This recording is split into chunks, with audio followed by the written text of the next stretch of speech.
আরে সৌরভ, এবার তো কিছু কাজ কর, এভাবে আর কতদিন ফ্রি ফায়ার খেলবি? তোর তো অনেক বয়স হলো, এবার তো কাজে চল।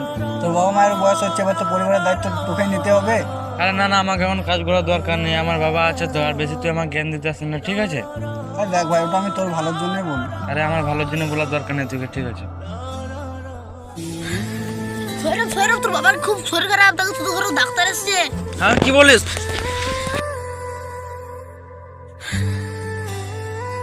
আরে বাবা বাবা, তোমার কি হয়েছে? কাকু শরীর খারাপ, এখনই ডাক্তার এসেছিল। ডাক্তারবাবু বলে গেল যে 1 লাখ টাকা দরকার অপারেশনের জন্য। তুই ভাই কিছু করে ও জোগাড় কর। আরে এত টাকা আমি এখন পাবো কোথায়? একবার বন্ধুকে ফোন করে দেখি। হ্যালো রাজা, আরে আমার কিছু টাকা লাগবে, 1 লাখ টাকার মতন, তুই কিছু দিতে পারবি? না না, আমার কাছে এখন টাকা পাওয়া কিছু নেই।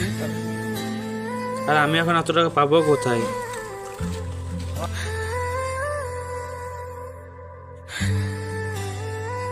আরে সৌরভ, এভাবে বসে আছিস, কি হয়েছে তোর? আরে ছাড় ছাড়, আমার সাথে এখন বকিস না তো। আরে কি হয়েছে বল না।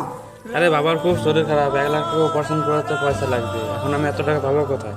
আরে দেখ বন্ধু, এই জন্যই তোকে বলেছিলাম, তোর বয়স অনেক হয়েছে, এবারে কাজে যুগে যা, পরিবারের দায়িত্ব তো তোকেই নিতে হবে। তুই তো তখন আমার কথা শুনলি না।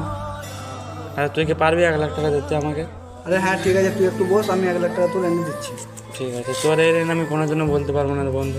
আরে থাক থাক, এসব কোনো ব্যাপার না। ভিডিওটি ভালো লাগলে একটা লাইক, একটা সাবস্ক্রাইব করে দিও প্লিজ।